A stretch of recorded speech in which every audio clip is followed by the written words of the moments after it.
our next session is on electric vehicles. I know that's something that is of interest to a number of you. And plus it's cars, so even for those of you who aren't covering that, hopefully it's of some interest. Dean Cher is the head of the mobility business at SP Group, which is focused on developing nationwide electric vehicle charging across Singapore. Obviously, Singapore has kind of a different beast than what a lot of you are coming from or will be reporting on, but he is aware of all of your origins and will happily take questions from everyone. And I think also it is an interesting example of sort of where things may go for others. Prior to joining SP Group, he focused primarily on the commodities value chain, ranging from oil, banks, and producers. So he can, if you have burning questions about those things, he may be able to fill in there as well. So please join me in welcoming Dean Cher. Good afternoon, everyone. I know I stand between you, dinner and drinks, so we'll try to keep it short. But we're talking about electric vehicles here, so maybe we can be a bit more excited. Okay, so before I start, maybe just want to have a show of hands. How many of you actually are based in Singapore? 2, 3. Okay, 3. So the rest of you are not based in Singapore. Okay, good. The second question is, how many of you are driving an EVs or have driven an EVs or know? Okay, maybe let's just stick with driving and or have driven EVs. Okay, more. 1, 2, 3, 4. Okay, 4. Okay, still quite a low number, but which is good because I think this is actually an interesting space. So without further ado, I'm sorry, I need a clicker. Is there? Sorry. Okay, great. Okay, newbie. Okay, so let me just introduce. So my name is Dean. I'm some head of mobility at SP Group. Just to clarify, I'm not an academic. I'm not a think tank policy person. So I basically run the business. So I have an operator point of view. So hopefully that will give me certain angles, certain perspectives that I'll be happy to share with you on. So with that introduction done, I'll just prepare a couple of slides here. So this is also not a TED Talk. So if you at any point, if any questions you want to raise your hands and ask, please feel free to do so. Let's make it interactive. So I prepared a few slides just to guide the conversation and also in case we get into any awkward silences. So first of all, just about SP Group. So for those of you based in Singapore, I think you know who we are, but those who are not based here, we're essentially your national grid provider. So we are the national operator for the electricity and also for the gas network. And we run that as part of the business serving Singaporeans. But we also have another arm of the business, Sustainable Energy Solutions, which is looking at really non-regulated stuff, looking at solutions for decarbonization, and mobility happens to fall into one of them. So as SP Group, we are not just based in Singapore, we have regional offices around the area, quite a big, I guess, local organization, and this is just some of our background. So the next slide is actually more about what I do in the mobility space.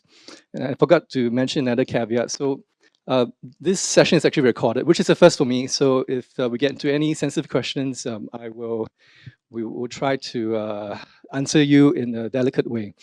So, okay, so next thing, this is what I do. So this is SP Mobility as a business. So we're in the business of setting up charging infrastructure in Singapore. So this is the electric vehicle charging infrastructure. So we're currently been in operations for over 6 years. We started in 2018. We have about over 1,400 charging points now at over 400 locations. So this is littered all over Singapore, including a few chargers in this building itself. So that's our business, which is to set up infrastructure and then go out to get people to use infrastructure. And so the next slide is really more about 101. I think having done this engagement sessions, I think sometimes we start thinking that everyone knows what we're talking about, and we ask them AC, DC charging, and then we draw blank stares. So this is really something that I put together just to kind of prime the conversation. So this is an EV 101. So if I can draw attention to the top right, types of vehicles. So I have 4 different types of vehicles there, ranging from the most pollutive to the least pollutive. So here on the left side, you can see it's this ICE vehicle or internal combustion engine vehicle. There's no electric motor inside, so it's the most pollutive type of vehicle. The next type of vehicle there is actually a plug-in hybrid, where you actually do have a electric motor there. Sorry, this is not plug-in hybrid. This is a ICE vehicle with an electric motor. They call it maybe a mild hybrid. Depending on where you are, they may have different names for it. But this doesn't require you to plug in your vehicle. So you can see the third vehicle there. There's actually a plug there. So this is a plug-in hybrid where you can actually have a choice of both gasoline or having your vehicle plugged in to get fuel. So if you look at the fumes around it, this is like the third most non-pollutive type of vehicle. And the last one is really the one that we're focused on, the battery electric vehicle, the BEV or the zero emissions vehicle, the ZEV. So this is really a vehicle where there is no internal combustion engine at all. It runs entirely on an electric motor. So this explanation is actually also important as well, because if you, or even if you're not covering the EV space, it's actually a sector which has pretty dynamic, because there are a lot of conversations around it. So for example, I was talking to Jeff early on, so he drives a RAV4 plug-in in Washington. So basically, there are people driving different types of cars, and there are different different reasons why people do so. We'll get into a couple of them later on. So this is just to acquaint you to the vehicles, 4 types here. And then if I can orientate you to the bottom of the chart, EV charging. So for EV charging, this requires you to have a charger, which is what you see at the bottom right. It's just a pictorial representation. So for EV charging, we have AC and DC. So AC stands for alternating current, DC direct current. There are 2 different types of charging modes here. Maybe just to ask the audience a question. When we talk about fast charging and slow charging, do you think fast charging refers to the AC type of charger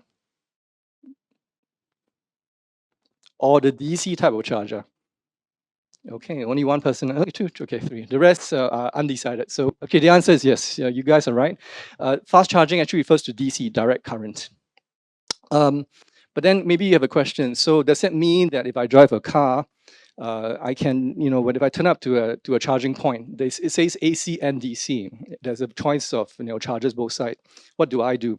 Does it mean that I have to get my car from either the AC or the DC current? Well, the way to think about it is really the car is actually charged via direct current, DC. So that's why DC chargers are faster, because you don't have to convert the energy to DC current when it goes into the car. Which is also why AC chargers, the way to think about it, AC chargers are always smaller, the form size. So if you see a very small charger, it's wall mounted, it's very, very, maybe the size of this part of the chair, then it's likely it's an AC charger. Why? Because the car's conversion to DC power is actually in the car. The car actually has an onboard converter, onboard charger that converts the AC power to DC power. So another misnomer or thing that we often get is, you go to an AC charger, it says AC22 or AC43. And then when you charge your car, you then write a complaint to us to say, wait a minute, I've been plugged into your AC43, but it's only giving me 7. There's something wrong with your charger. The answer there is no, because essentially for ACs, the onboard charger of the car actually is limited. It limits the electrons that can be converted. So for most cars, the AC onboard charger is about 7 or 11. So even if you plug into a DC43, the maximum you're only going to get is 11. If your car's onboard converter for the charger is 11 kilowatt hours. So that is the difference between AC DC. And another thing to focus your mind on is really the plug heads, those colored things there. So even there, standardization or regionalization is also quite important, because you can see there are different plug heads for different regions. You have North America, Japan, Europe, and China there, which also means that if you buy a car in India and then you want to you import a charger from China, for example, then, well, I'm not so familiar with India, but it may be that the China charger you import in has a GB/T tag or guobiao. So you're unable to then plug the plug it into the car. So the plug heads also make a difference. So in Singapore and actually in all of Southeast Asia, most of us are using the European plug head. So this is your Type 2 and your CCS2 chargers. So it's a different plug kit from the rest of the world. In America, it's a bit more complicated as well because you've got the Tesla chargers, you've got the North America charging standard, which is another complication in and of itself. The last thing here before we move on from this slide is really about batteries, which is the space on the right. So here I've just given you like two graphics. The top graphic is really on the different types of batteries which are out there.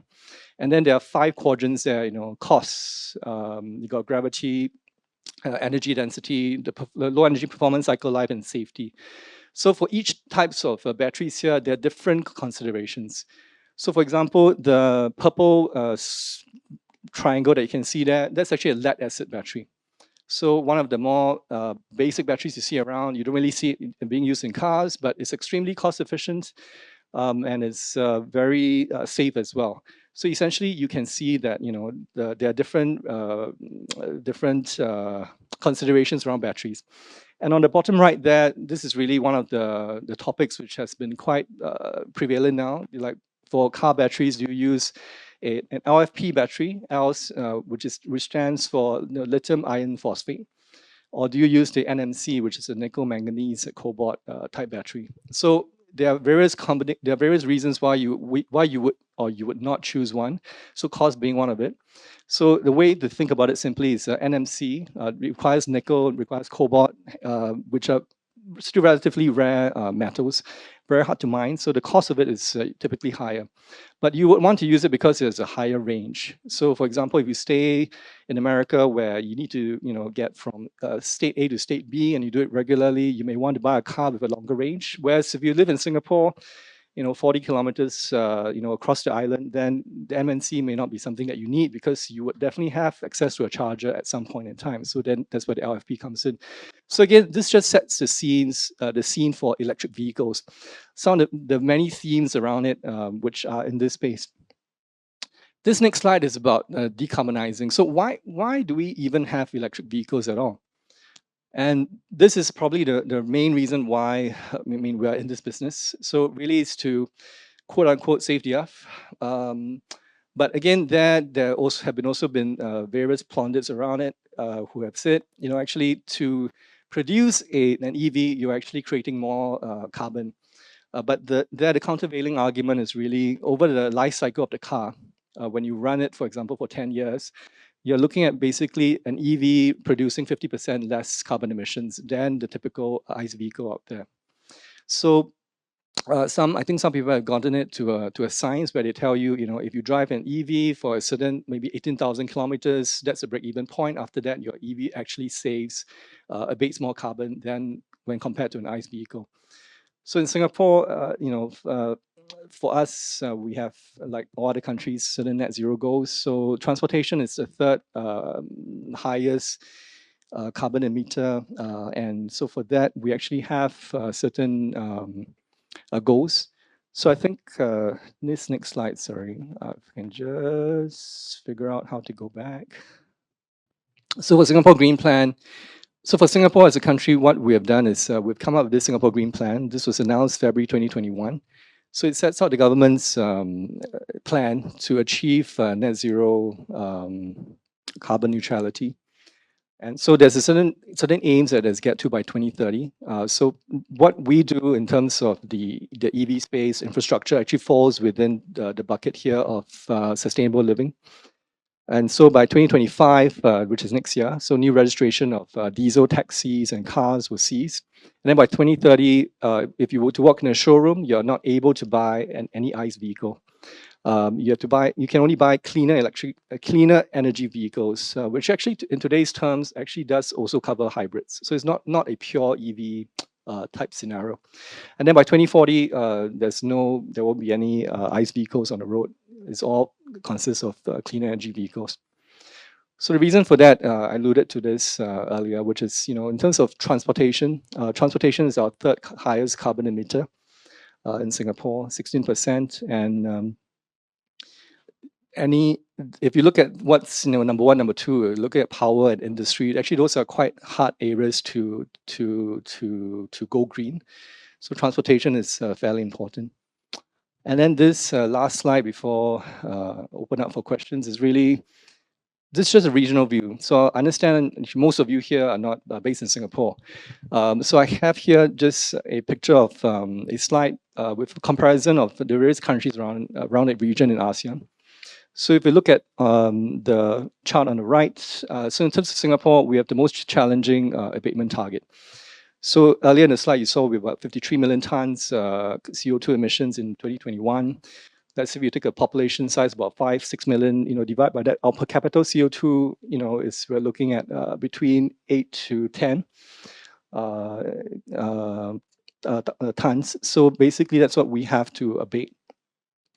And then we have to do it by 2050. So we compare it to what our neighbors are doing. We actually have quite a high degree of work that we have to do. Then in terms of the chart on the right, this is really a comparison about the various other countries around the region, which talks about how, in terms of what their targets are for EVs, whether they ban, the sale of ICE vehicles, whether they provide consumer release and subsidies, and whether they have any EV charger infrastructure target. So this is really, well, it's not so much to say that Singapore is the best, but it's just really a case of we have certain targets in mind, and we have certain very clear targets, I guess, which industry and public can actually, react to. So with that, I do have backup slides, as you saw earlier in the preview, sorry. But it's a bit unusual for me to be talking so long and then to stare at faces and not expect any questions. So maybe I'll just pause here for a short while. Yes, just some promotional things you want to find out more about us, but yes, but just pause here for questions. Yes. Thanks. Hi, I'm James from Bloomberg. I have a question about the grid actually. So obviously building a lot more charging stations around requires a lot more power that will be needed to charge cars. And I presume Singapore's grid is probably pretty stable that would be able to provide that electricity. Looking around the region, do you see that countries like Thailand, the Philippines, Vietnam, which have less stable power supplies, which have more power outages, do they have the grid stability and the power generation capacity necessary to be able to power the EVs that people are planning to purchase? Yeah, so I won't profess to have the answers for these other countries, but in short, what you've mentioned about power requirements is actually a very real thing, even in Singapore as well. So we have one of the most stable grids in the world, but having said that, I think in terms of the requirements that EV chargers will put on the system, we're actually talking about a case where if you stay in the housing estate of Ang Mo Kio, for example, if all the residents come back from Ang Mo Kio and say, well, guess what, I'm going to charge my car here overnight, you're going to see a spike. So the question is really, can a grid actually handle that kind of different power requirements at different times of the day? Because if you think about it, the grid is maybe built to a case where you're really looking at the lowest common denominator in a sense. So I think for Singapore, we're also thinking about such issues, and being an SP group, that's one of the things that that we are thinking about as a group. But again, those are what my colleagues will be looking at in greater detail. To then answer your question, so I think if it's a case where in the other countries where the geography is a bit different, the grids have been built a bit differently. My guess is really, and we can see that in Singapore as well. When the buildings were being built, right, you were looking at power requirements circa 10, 20 years ago, when EVs were not a thing. So power requirements for electric vehicles, I would say, in some of these countries, perhaps it may be a bit more challenging. So definitely in terms of grid power availability, that is a question. And in terms of in the earlier slide, I had something about EV infrastructure. There's a very common question in this industry, which is which came first, the charger or the car? So as someone who's operating a business, we are always saying that, well, okay, so if you want the chargers to come first, my statement to the community is really the chargers have already come. Singapore, when we're calculating the number of EV chargers, as at 1st April-ish, around that period of time, we calculated about 6,500 charging points in Singapore. And at that point, we were looking at 18,000 vehicles, EVs around Singapore, which is 18 divided by 6, is 1:3. So basically, one charger was serving 3 cars, which is internationally is extremely good kind of a metric. So So I think I'm digressing from a question, I know, but when we look at this, I think in terms of infrastructure, at least in Singapore, infrastructure is not a problem, but infrastructure is an important consideration for users. And what we have seen as well is where there's infrastructure around, where there's visibility, when a user can see that, well, there's a charger in my home, there's a charger in my office, that actually gives them the confidence to say, yeah, I'm going to take the plunge and change to an EV. But coming back to your question, then I would think that in our regional neighbors, yes, I think grid power availability, these are issues which, as reporters, I think it's good questions to ask the various authorities around in the other regions. Yeah. Hello, this is Mia from South China Morning Post, and I cover a lot of story about like EVs. And my question would be more focused on China side. So because we know like there's new election in US right now, so China is actually manufacturers in China they're not sure like what actions US going to take because now they already raised the tariff to 100% from 25, which is insane. And with Europe, like they say they are going to have a like talk, so maybe things could get less intense. But already seeing your website, the company's websites, there are a lot of cooperation between China and like Singapore, a lot of already cooperation and also some investments. So I'm kind of curious, like what's Singapore view on Chinese like incoming new energy investments under these circumstances? Like are they scared? Like one day this kind of investigation will influence them themselves? Like are they considering like slash back some Chinese investment on EVs? Thanks for that question. And I'm going to move to this slide. So this is really just something I cobbled together. So the top table talks about the number of vehicles in these countries, and the bottom talks about GDP and GDP per capita. So please take, again, forgot to caveat, please take the information I'm sharing, any errors or omissions are purely mine. So in terms of the vehicle numbers, if you can see, Singapore, our total vehicle population, sorry, I made a mistake. There should be 1 million. We're only looking at about 0.9. Sorry, oh no, I'm right. So 0.9, yes, 0.9. So in terms of to answer that question, Singapore, we don't produce cars. We sell cars. I mean, recently we had this Hyundai factory here. I think they will example probably about 30,000 EVs at its height and sell to Singaporeans. But if you look at Singapore itself, and again, I'm talking as a Singaporean, I don't think we are in a position where we have a very small market. But if you're Indonesia, for example, with 125 million vehicles on the road, albeit most of them are motorcycles, then yes, the talks about tariffs there would be quite important. But maybe to then address your question from an operator's point of view. So basically, as I mentioned, we've been operating for 6 years now. We started in 20 February 2018.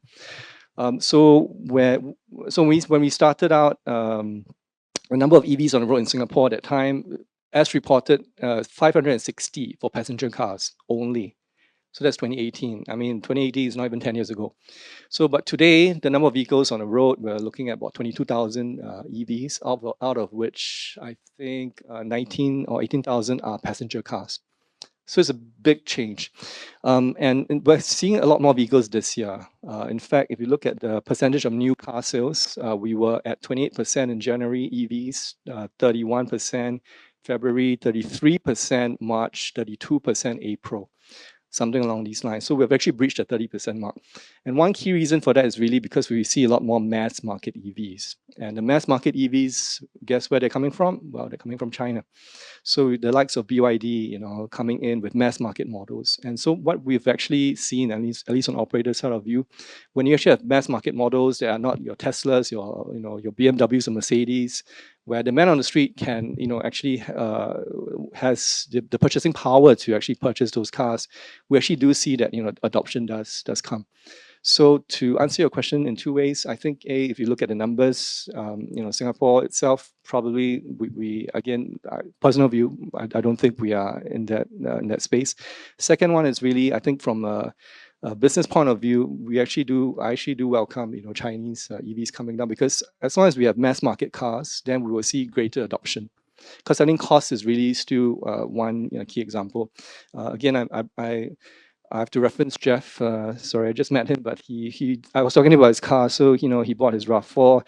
He paid 47,000 US, and then but that's actually a lot more than the equivalent RAV4, which is I think 30 something. Yep. So actually the cost for cars, EVs, are actually still more. Okay, I'm Jisri from Bangkok, Thailand. It's great to hear that Singapore has more than 6,000 charging stations, whereas Thailand has about almost 10,000 charging stations. But we have more EVs on the road than Singapore. So the question is, what are the incentives for you as an operator to go into this business? And the second question is, what do you think of Toyota's multi-pathway approach? May have to ask you about that last one. But sorry, put on the slides. Can I just trouble you to go back one more, two more, one more. Sorry. Yes, this one. Yes. So to answer your first question, incentives for operators. Well, so for operators, the answer is we don't get any support. So so in terms of our business, we're actually operating only in Singapore at this point in time. So, but in preparation for this, I actually did quite a lot of research on what's happening around the region. And to my chagrin, I find that in Singapore we don't really give operators any incentives or discounts or subsidies, and it's recorded, so I have to watch what I say. But essentially, I think Singapore, we are very very private-led. So I think the private has led in terms of infrastructure growing, and the infrastructure is growing. So I think in terms of subsidies, that's not an area that government is focused on. I think it's a good thing that we already have some reliefs in the consumer reliefs section. So in terms of subsidies for operators, not so much, but for consumers, which are important, then there is. So I was looking at what's happening around the region as well. You have Indonesia, Thailand, Philippines, even Malaysia. Actually, every other country here has a vehicle production arm in their countries. And then, so I think for Thailand itself, they have a very generous 100,000 baht kind of subsidy for the producers, depending on whether the vehicle's battery is between, I think, 10 to 30 kilowatt hour. And whether the selling price is 2 million baht and above, 2 to 7 million baht. So depending on that range, you actually get a subsidy directly from the government. So if I were a producer, then I think that would be very important to me to sell my vehicles there, because I'm getting something from the government. But for Singapore, as an operator doing infrastructure, currently nothing in this space. But maybe after this video there will be something. I'm watching you too. So anyway, that's your second question. Toyota multi-pathway. Maybe you can explain a bit more about that. So Toyota has always said that EV is not the final solution to carbon emission reduction. So yeah, what do you think? Yes. Sorry. I was trying to ask this question. I don't know whether this is relevant today or not. I think this is a bit early as well. But do you think the electric vehicles has a better or sustainable future in the market, in the world, considering the fact I have myself visited the Toyota establishments in Japan, and I have seen they're working with FCEV vehicles, which are hydrogen based, and now they're working with other alternative fuels as well. Considering all those facts, now you're talking about charging points. Maybe developing countries like Bangladesh should work on more electricity production to accommodate these kind of vehicles in future. But do you think these electric vehicles has a better future in the world, or we are going to some other alternatives? What is the future of electric vehicle? Good questions. Sorry. But to take a point, final solution sounds very Germany. Sorry, but anyway, not sure how many caught it. But never mind. It's okay. So, but in terms of what we're talking about here, Toyota's hybrids and electric vehicles. So actually, in case there were awkward silences, I actually prepared this slide in some talking points. So I actually had a point here: barriers to adoption, compromise with hybrids. So essentially, my own personal view. But again, I'm talking from Singapore. If you saw, if you've been here, we're a very small country. Left to right, 40 kilometers, top to down, maybe 30, 40 kilometers as well. very small city. So for here in Singapore, I don't think we have range anxiety. In fact, I call it transition anxiety. I'm scared to transition because I'm scared about changing my driving patterns. So I think in terms of to answer that question, in Singapore itself we have a very unique ecosystem. And I think for charging, it's a solution for a city state like Singapore. I think it makes a lot of sense, as opposed to fuel cells. Because if you want to talk about fuel cells, essentially what do you need in order to have a fuel cell network? That means tomorrow when you go visit your petrol station, that needs to be dispensing hydrogen to you rather than petrol. So hydrogen, the combustibility, forgot what's the level, the combustion level is a lot more volatile. It's actually pretty dangerous. So in order to do it safely and efficiently, you're looking at supply chains. So if you were to run this business, if you ask yourself, tomorrow I need to convert all my petrol stations in Singapore to hydrogen, we're talking about a massive investment in terms of supply, because you have to fuel that hydrogen from country X, come here, put it in a safe tank, and then use vehicles which are safe enough to transport it to the petrol stations. Petrol stations may need to be retrofitted in order to be able to take the hydrogen, and then you need the cars to be there. We're really talking about a sea change altogether. Whereas we're not even we're just at the start of the electrification transition. So I think for a country like Singapore, where the calorific value of a vehicle is not so important, a smaller country where between point X to point Z, the average Singaporean doesn't have to think about traveling, more than 100 kilometers a day usually. Then I think electrification is actually quite a suitable solution.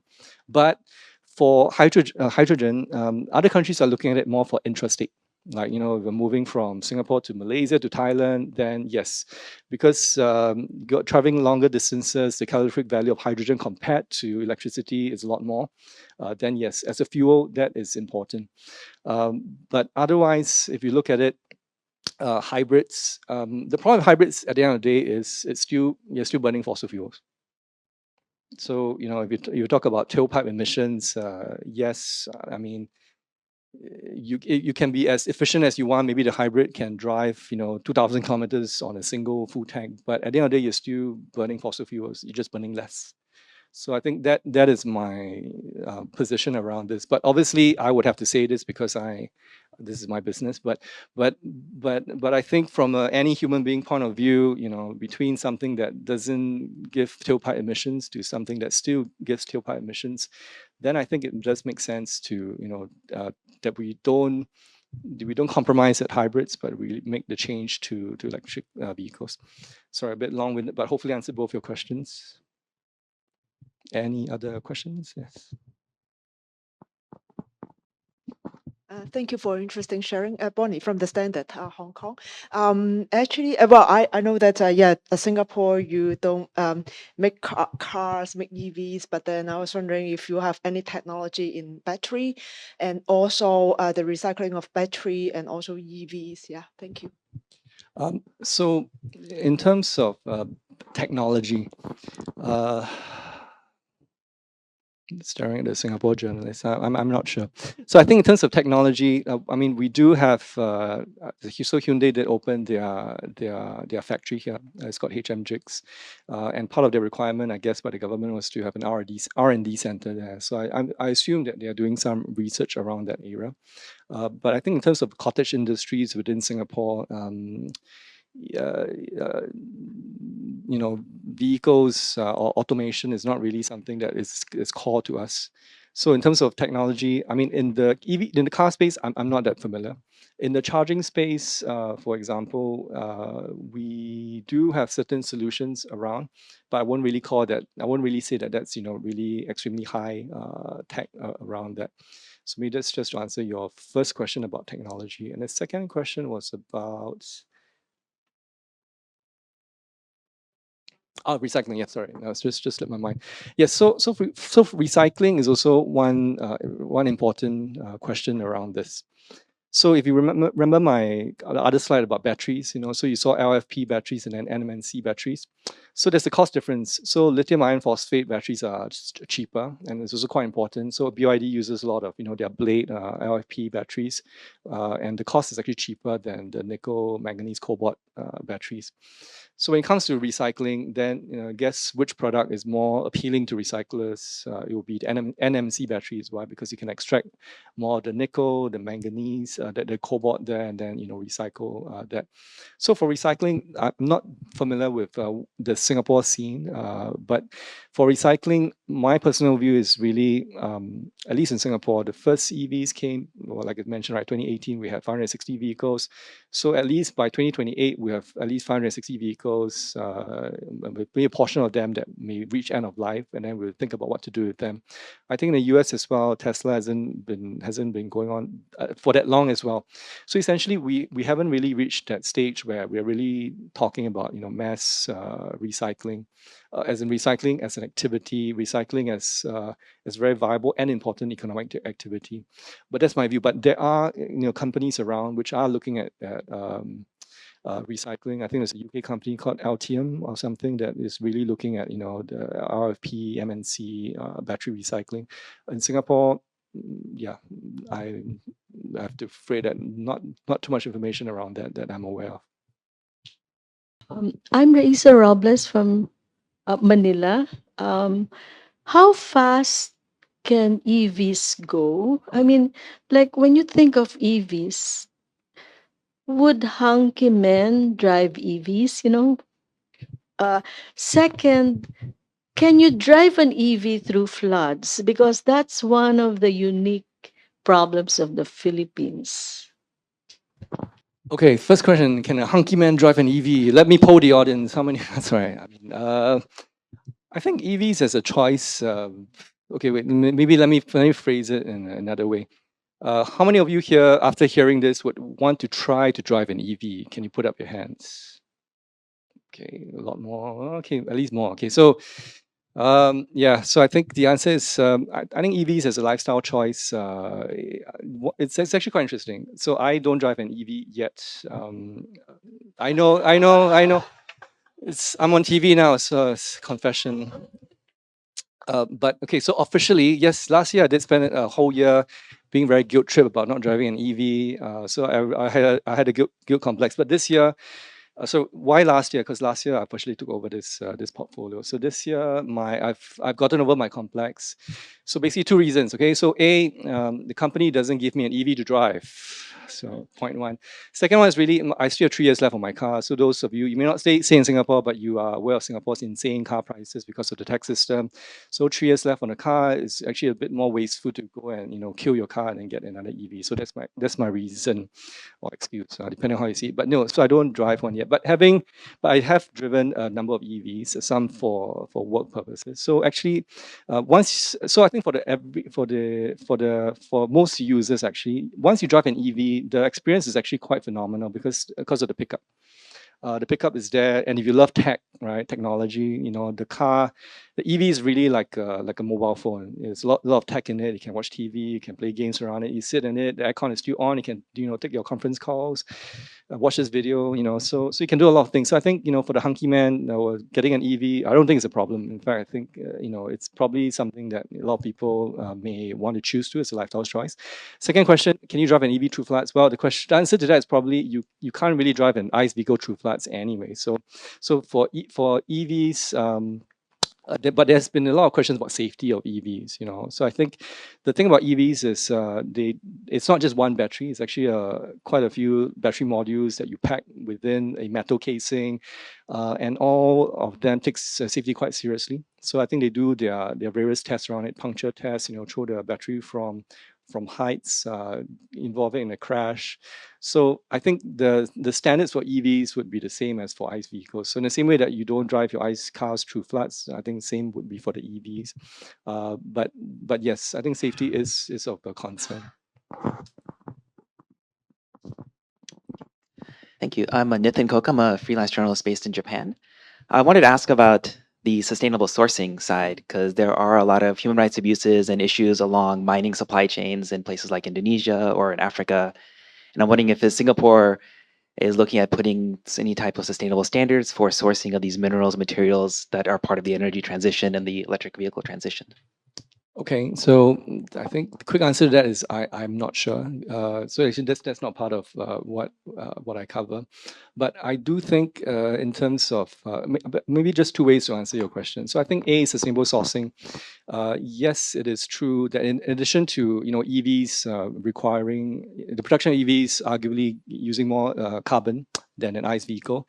In terms of the sourcing, right? We're talking about minerals like conflict minerals like cobalt, for example, where DRC is the largest cobalt manufacturer in the world. Issues about mining, sources of mining, child labor, modern slavery, that kind of thing. Yes, I think there are questions around that, but it's probably the same questions that you ask of any other industry as well.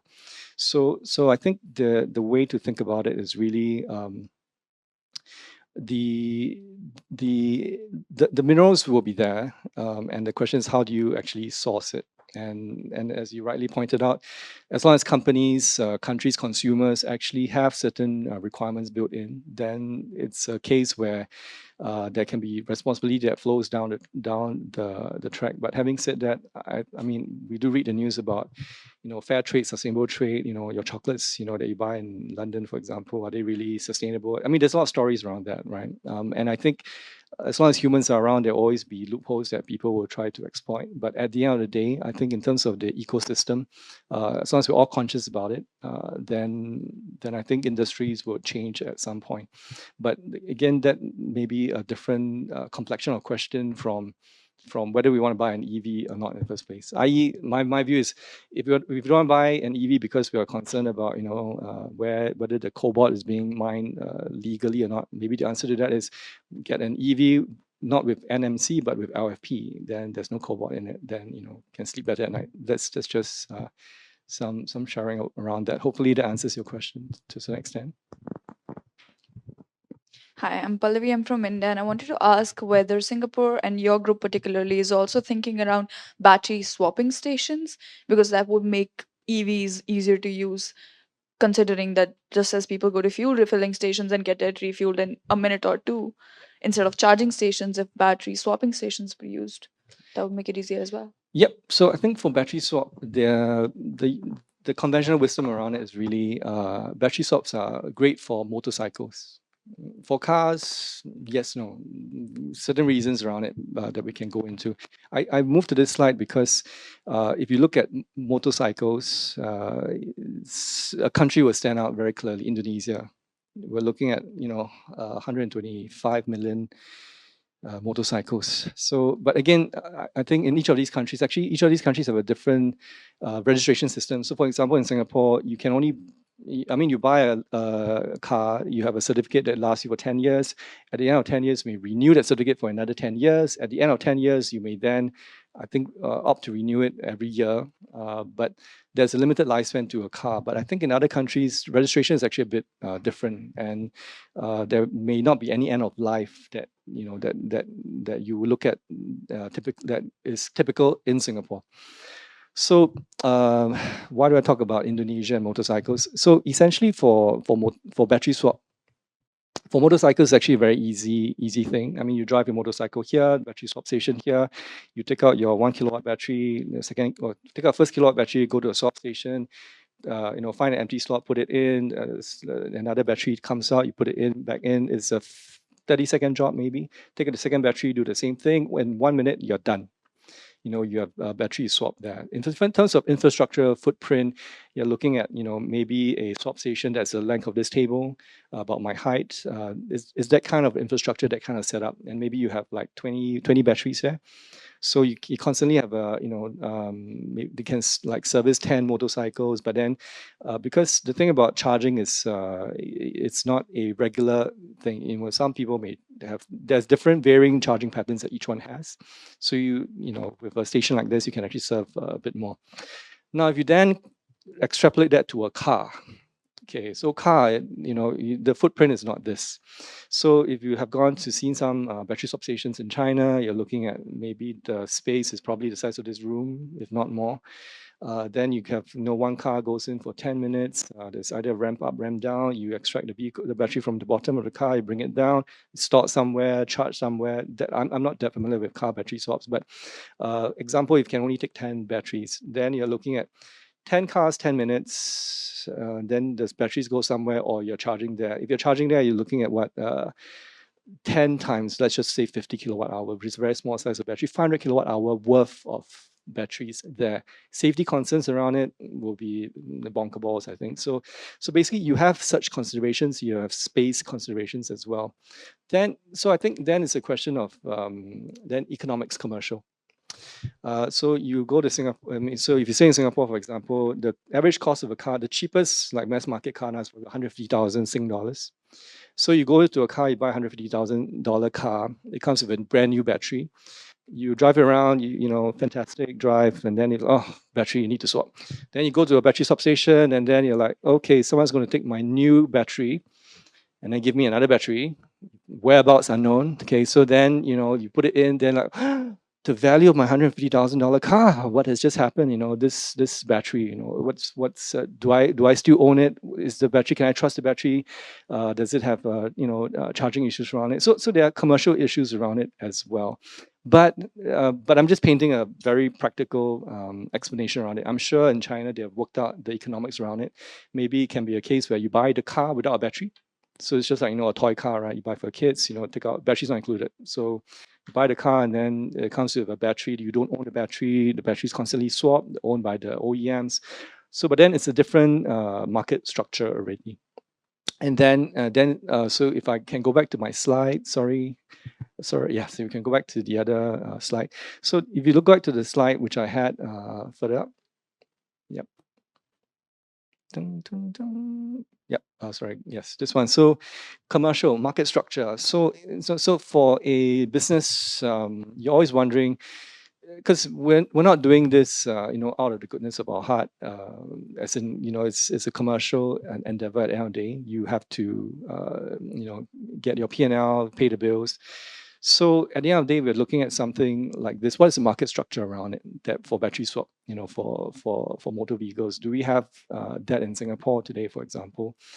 Do we have the regulations around it that would support a structure like this? So I think these are questions that have to be asked as well, in addition to battery swap. But otherwise, yes, battery swap as an idea, it's a very interesting idea that a lot of people talk about.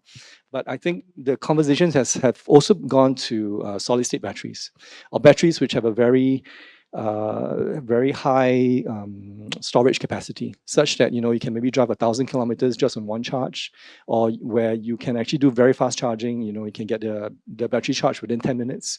So all these are also considerations around countervailing considerations around like battery swap stations. Yeah. So long-winded answer, but hopefully answer your question.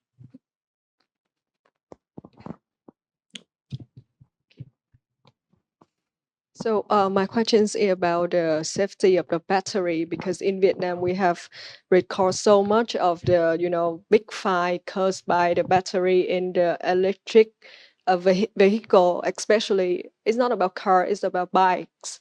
So how about the safety infrastructure for the future of EVs? Under the rail of the building, we will park a lot of EV. So how is the solution or the measure of this? And the slide about the numbers of vehicles. Can we turn back to that?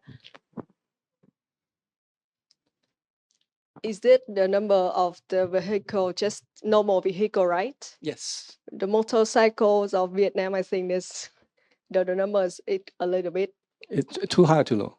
too low. Too low, yes. Yeah. Okay, so that's why I said any errors and omissions are mine. So yes, maybe. If I Google it, and I think that the motorcycle in Vietnam is about 70 million. 70 million. Okay, so yes, I've severely underrepresented that. So Yeah. thanks for correcting that. But maybe just on that, actually, I do 17 or 70. Yeah, 70. So basically, so in this space, in terms of the facts and figures out there, you read one website tells you facts X, and then you read another website tells you facts Y. So and I'm conscious I'm talking to a room full of 25 journalists. So my only request to you is yes, E and O, any errors or omissions are mine. But second one is really when you do report on this space. It would be good to get some alignment in terms of numbers as well. Okay, then sorry to go back to your question. So in terms of safety, as I mentioned earlier to that lady, I think for safety, EVs is a space where I think manufacturers are very conscious about safety. Regulators, especially in Singapore, are very conscious about safety.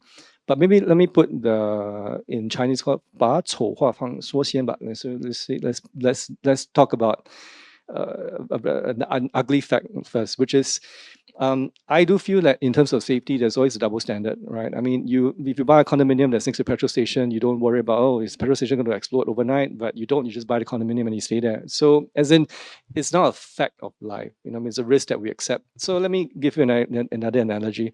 If I were to tell you, you're going to take a mass of metal that's 3 tons, or sorry, 30 tons, and it's going to defy gravity, stay in the air for 10, 13 hours, and then land you safely in another place, would you do it?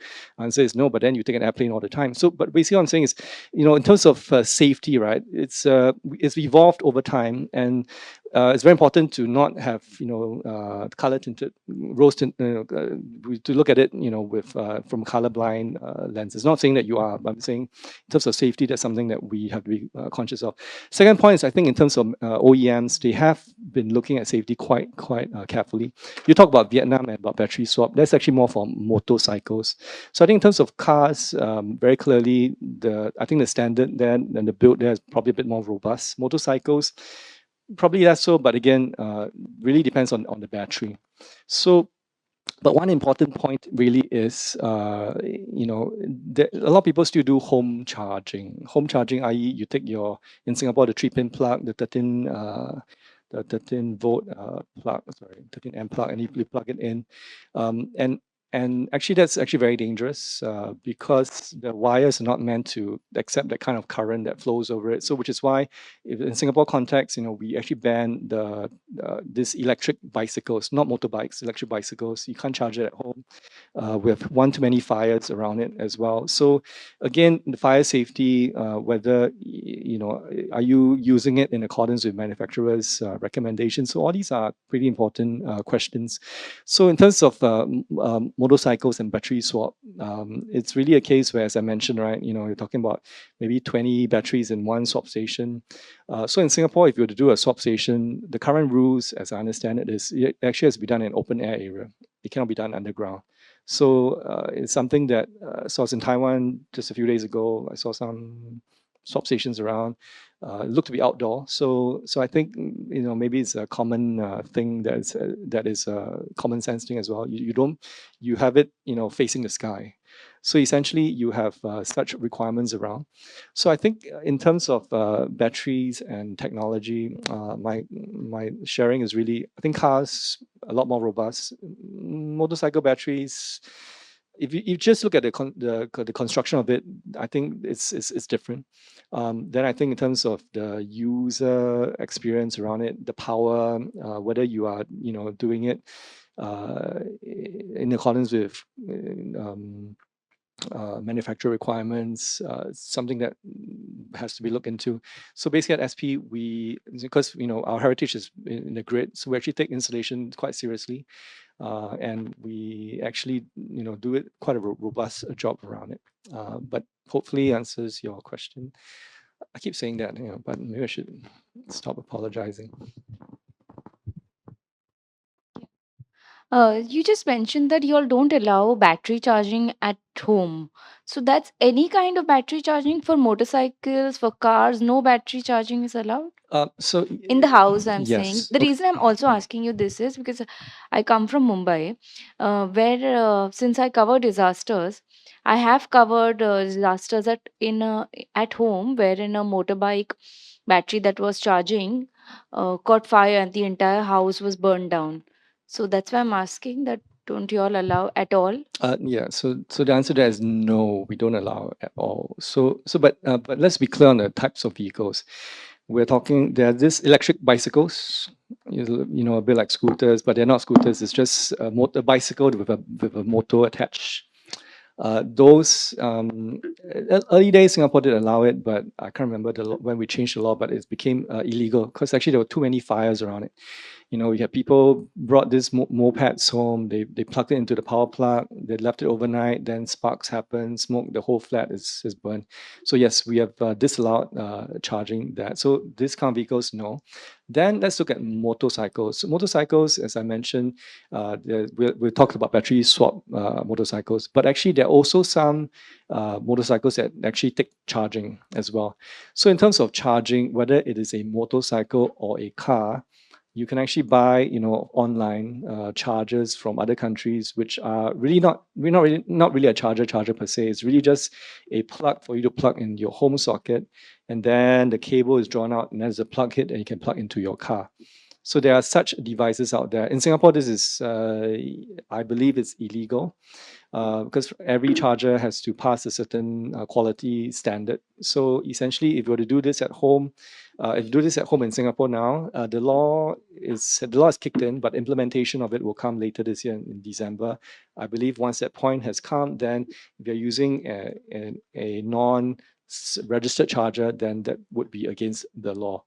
So, but in other countries, does it happen? I think it happens as well. I mean, especially in Europe, for example.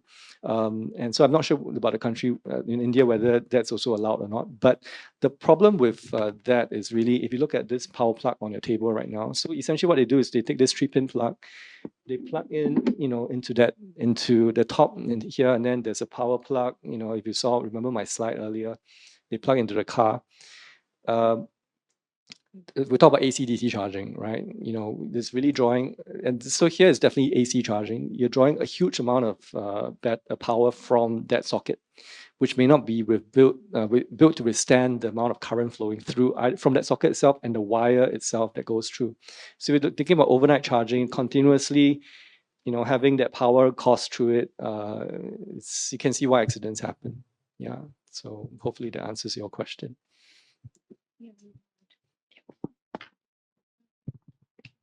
Hi, I'm Jia Hui from Wall Street Journal. I have a question about market consolidation because in China right now there's this round of historically price war within China because there's so many brands and they are trying to cut price and attract more consumers. I wonder what's the case in Singapore right now? Like, is there a top 3 or top 5 most popular brands, or is it I mean it's a relatively small market, but is there a dominant brand, or is it we are still undergoing this stage of market consolidation? Well, I think Singapore as a market itself, based on this, we only have 1 million vehicles effectively. So I think for Singapore, the most popular brand last year was Toyota, just by a little bit, and I think they beat probably Mercedes. Apparently, for the first quarter this year, the most popular brand in Singapore is BYD. So. But then apparently there's some other headlines that says Toyota is number 1. So again, I think maybe back to the journalism points, counting, maybe looking at different factors. But basically in Singapore, BYD is definitely quite popular. So in terms of the brands which are out there, I wouldn't say consolidation, because at the end of the day, I mean, Singapore is a price taker for vehicles.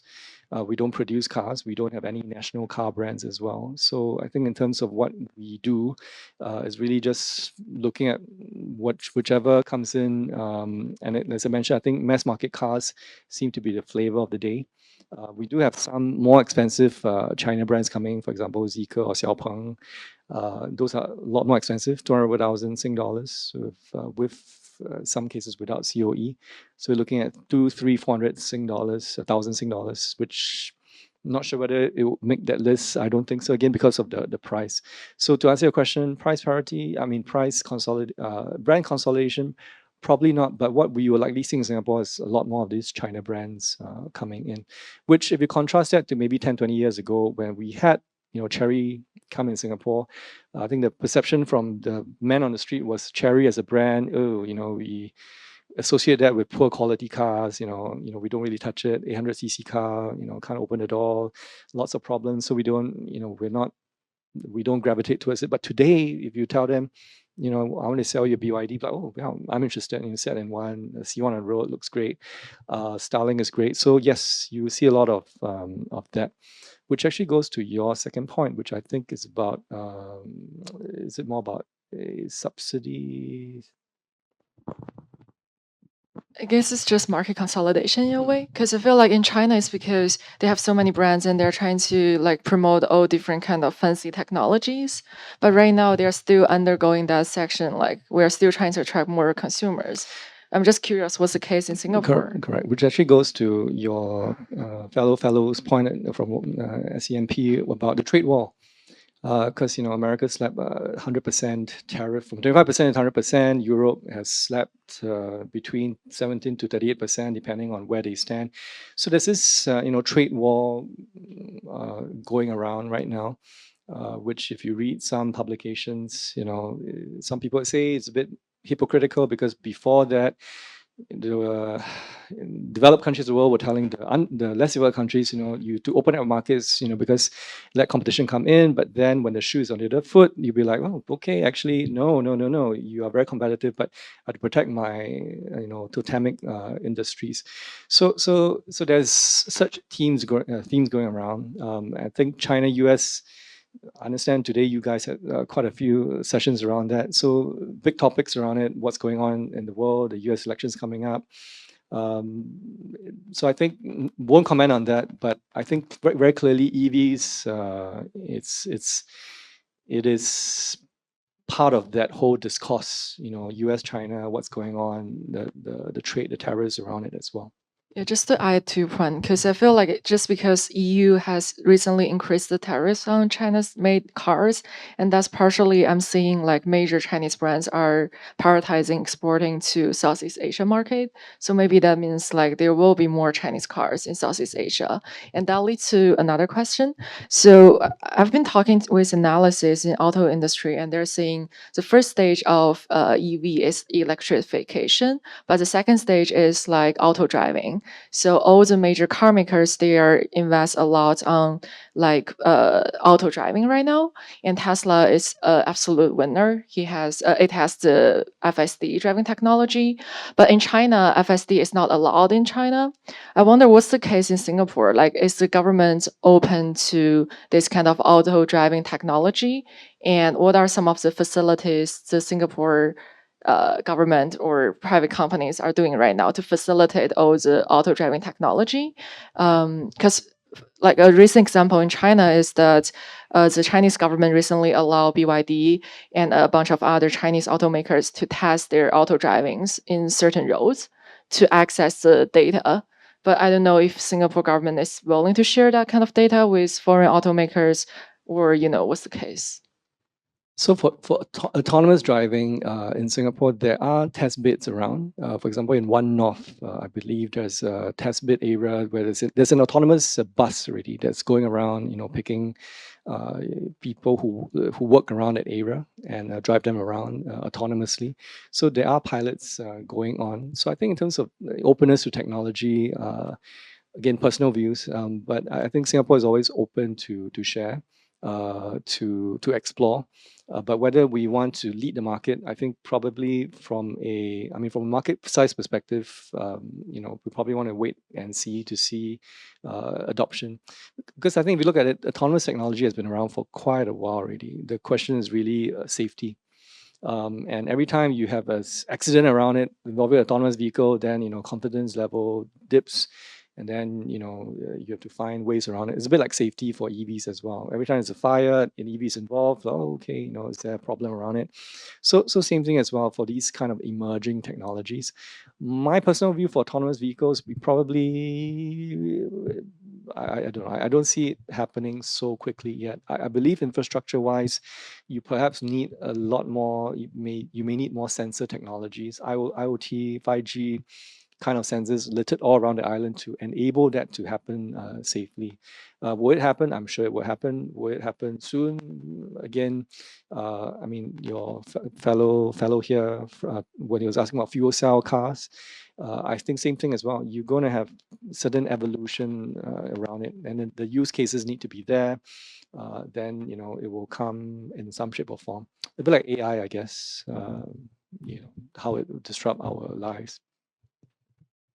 Thank you. I'm Phúc from Forbes Vietnam. Yeah, I have a follow-up questions about Vietnam. Your company has expand business operation in Vietnam, but just focus on renewable energy, not in the EV system. From your view as a businessman and head of mobility in the group, can you share some challenges to investing in the infrastructures in EV system in Vietnam? Okay. Conscious that my boss and my boss's boss may be watching this, so be careful in what I say. But yes, but you're right. SP does have an office in Vietnam. We are involved in district cooling solutions around it, energy solutions, solar, but we're not there in the EV space. So in terms of EV, I mean, in terms of infrastructure, so I think the view around it is really, so why is SP in this space? We're there because we run the grid. It's actually ancillary to our business. So if you look around, if you think about your home countries, who are the people, running EV networks? Actually, you see a lot of them are the utility companies. I mean, there's one natural growth area of that of the utilities business. So from that point of view, then if I were to extrapolate that to Vietnam or maybe even to Malaysia, for example, then the question is, are we doing utilities there? And the answer there is no. So I think in terms of a business, the competitive advantage that we would bring to a country, I think these are things that we would consider. But having said that, I mean, we do have representation and offices around the region as well. So maybe at some point there'll be some considerations around it.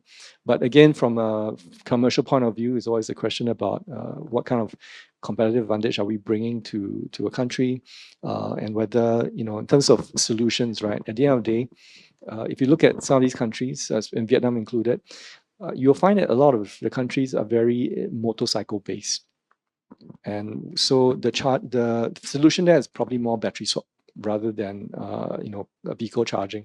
Whereas in Singapore, it's actually the reverse. We have a lot more cars than motorcycles. So I think those local market conditions also play a part as well in terms of considering whether to proceed or not. And my last point to you, CC and that. So my last point is really, so from a Singaporean point of view, when he or she buys an EV, the use cases are within Singapore and maybe sometimes to Malaysia.